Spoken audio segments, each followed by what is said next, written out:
Mike Ovitz! Michael S. Ovitz! Mike Ovitz! I wanna be!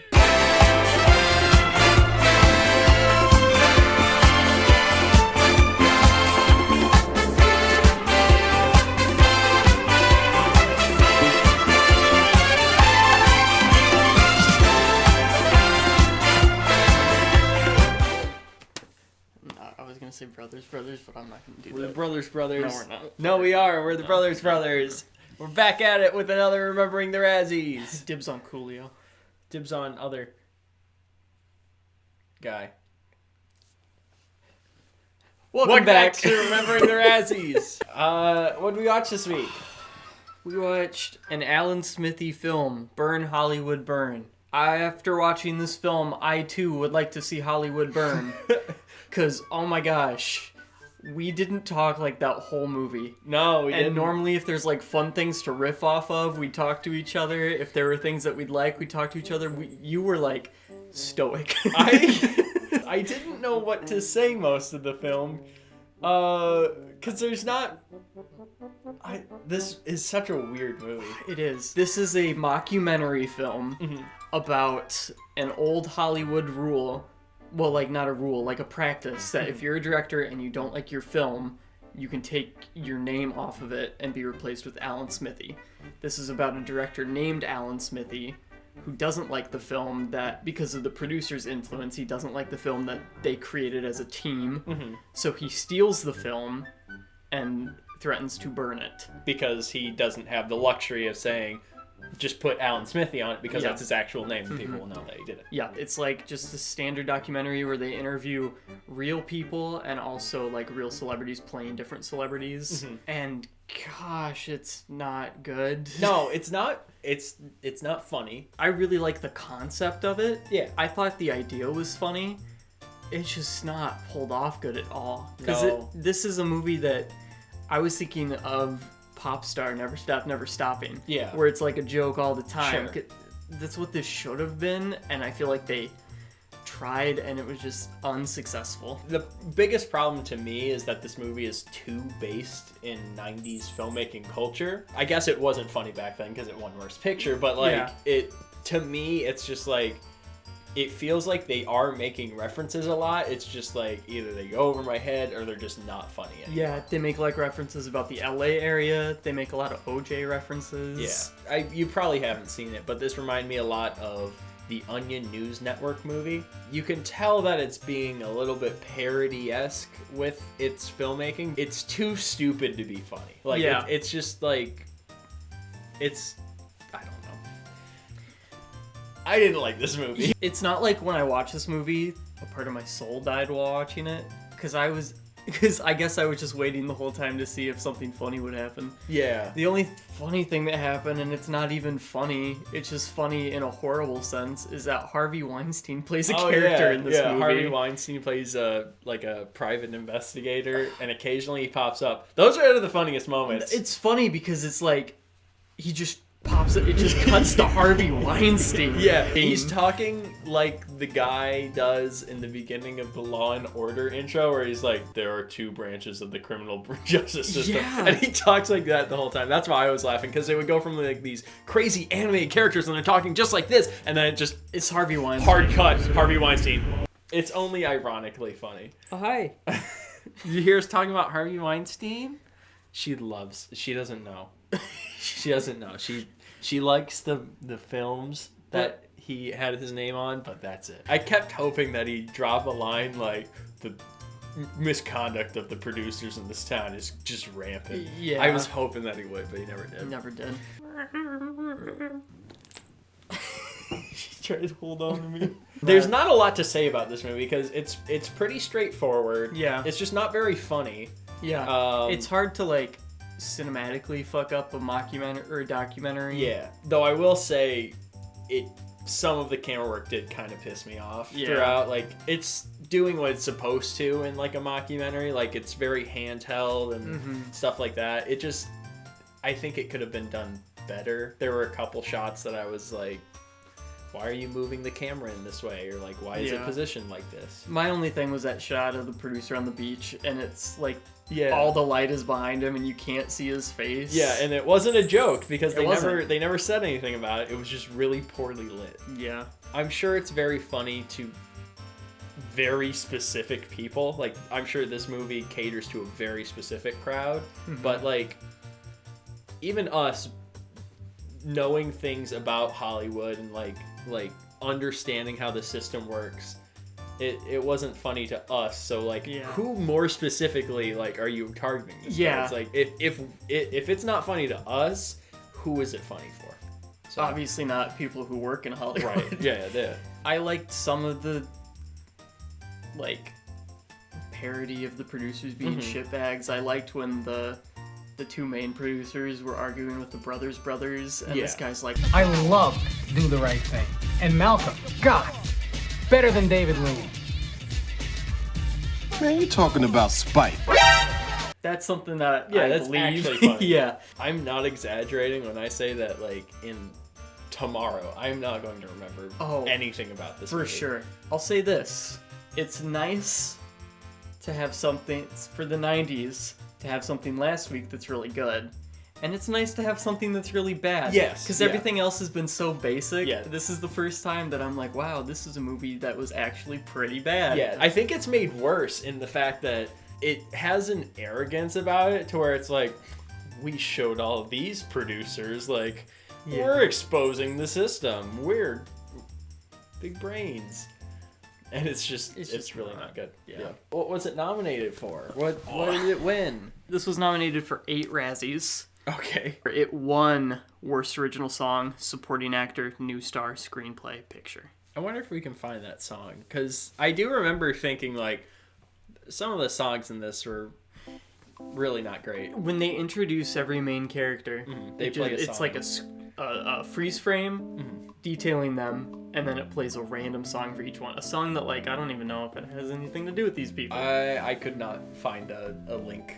I'll give them one funny thing. One funny bit that they had is anytime they introduced a female and listed her attributes, every single time one of her attributes would always be feminist. That was funny. That was actually funny. So yeah, Worst Original Song, I don't remember it. It probably was. But all the songs were all pretty bad choices. Worst New Star and Supporting Actor is Joe Esterhaz. What's he look like?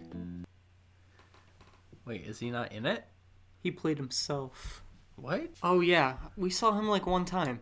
Who was he? He was like he was the screenwriter, and his attribute was like penile attachment or something. Yeah. I swear I only saw him for like 2 minutes. Yeah, he was only in it twice. Yeah, what? So what did he win? What did he win one more time? He won Worst New Star and Worst Supporting Actor. Okay, sure, but that also just seems like they were like, fuck this guy, give him everything. Yeah. Worst New Star. He was in it for 2 seconds, he cameoed, Worst New Star. Yeah. Yeah, that seems a little bit pissy to me, but... For Worst Supporting Actor, he was nominated against Sean Connery, Roger Moore, Joe Pesci, and Sylvester Stallone. And Stallone in this movie? I would say Stallone, well... I didn't mind Stallone in this movie. he was playing like a dumb jockey Stallone, which it plays off funny. Yeah. So like it was self-aware enough to be funny. I've always wanted to play a Brit. You know, I wanted to play Albert.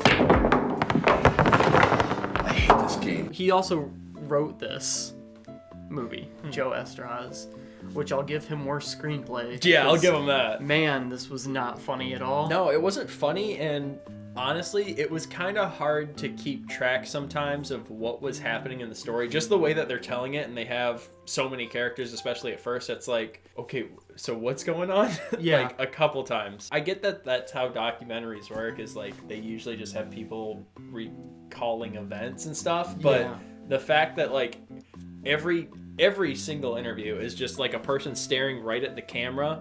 Sorry, I should probably be. Every person's just staring at the camera and they're talking and like they're moving around, and then it cuts to another person. They're also staring at the camera, and like it's so fourth wall breaky that I don't know. It turned me off a little bit. Yeah. It felt like a full length movie of.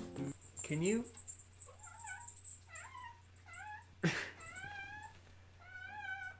She brought us a toy.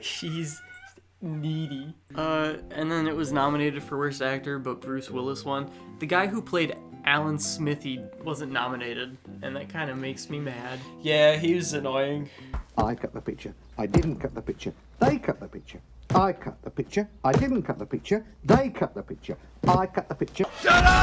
This was nominated against Spice World, Godzilla, The Avengers, and Armageddon. Armageddon shouldn't even be on that list. It's just like a generic 90s movie, but Yeah. like it's good enough. It's Michael Bay, isn't it? Yeah. People really like that movie. Yeah. I think it's fine. It's like 3 hours long, so it's yeah. not something I'm just gonna watch, but like it's good enough. Spice World sounds fun. Would you watch a movie about the Spice Girls? Yeah, I would. I think besides Armageddon, I think all of those are pretty good contenders. Yeah. But I think the other movies, though, I think are probably funny enough to make us laugh, yeah, whereas this is not. I would definitely give an Alan Smithee film, Burn Hollywood Burn, the Worst Picture Award of 1998. Because it's just a slog. I will say, I'm glad it was only an hour and a half because I didn't feel like it was dragging on. That's true. It was fast-paced enough to be like, okay, like at least things are constantly changing in this movie. It's just all of it's so not fun to watch that I don't know. It's hard to describe. It's simultaneously like it keeps you interested enough to where it's not a slog, but it's also not interesting enough to make me want to watch it. Do you want to rank this movie? I would love to. This one's going to be interesting for me. It's tough because we've only watched narratives in this series, so now we have to throw a documentary in there also, a mockumentary. You made a good point where the pacing is decent, despite the fact that the movie is unfunny and some things are kind of painful. For best made, I would put it probably under Ford Fairlane, above Color of Night. I'd agree with because I can't actively remember anything bad about Ford Fairlane in filmmaking. Like there must have been because it's that low. And then Color of Night, I just remember like the shots were like the depth is weird. Yeah, I just remember all the intro shots. I was always like, what the hell is going on? So that's where I would put it. I don't know. It's just a basic mockumentary type thing. Yeah. So like I wasn't actively like, oh, this is made bad, but at the same time, like I did notice some things that I was like, this isn't great. Yeah, that's fair. I agree with you. I'm glad you get to type this full thing out. Most entertaining. Ooh, I'd put it kind of low. Shit. Yeah, I know. This one's kind of hard. It's tough because I wouldn't watch Indecent Proposal again. I watched this instead of Indecent Proposal. That's the question. Yeah, because are you right around there too? Yeah, that's where I was thinking. I would probably want to watch Indecent Proposal before this again. You would? Yeah, I find no value in this movie. Yeah. Whereas Indecent Proposal, at least like it's competent. Like at least I walk away with it with something. That's true. The performances in Indecent Proposal are like charismatic enough. Yeah. Whereas in this movie, everybody just kind of seems like a pompous asshole. Yeah. Except Coolio. Coolio's great. Coolio's great. And then yeah, obviously it would be above Ghost Can't Do It because Ghost Can't Do It actively hurt me. Yeah. I would much rather feel like I didn't exist for 90 minutes as opposed to wanting to die for 90 minutes. I can't believe how basic all the other movies of this decade have been, and then you get to Alan Smithee film. Yeah, it just... I don't know. I was disappointed. I kind of had higher expectations for this, and it really let me down. What were we watching for last week of the 90s? Last week of the 90s? What? Thank God Almighty. Next week we're watching Wild Wild West. Yeah! The Will Smith adventure. I'm excited. I am too. This is what I've been looking forward to. Yeah, this one I have the most high all of this season. Elmo and Miss Sarah are here to tell you all about the word disappointed. Join us next week for the end of the worst decade of the Razzies so far. Yay! Do something. Do something. Oh, don't do something. Don't do something. Stop it. Don't do something. Ah! What can I be? Michael Owen! I wanna be Michael Owen!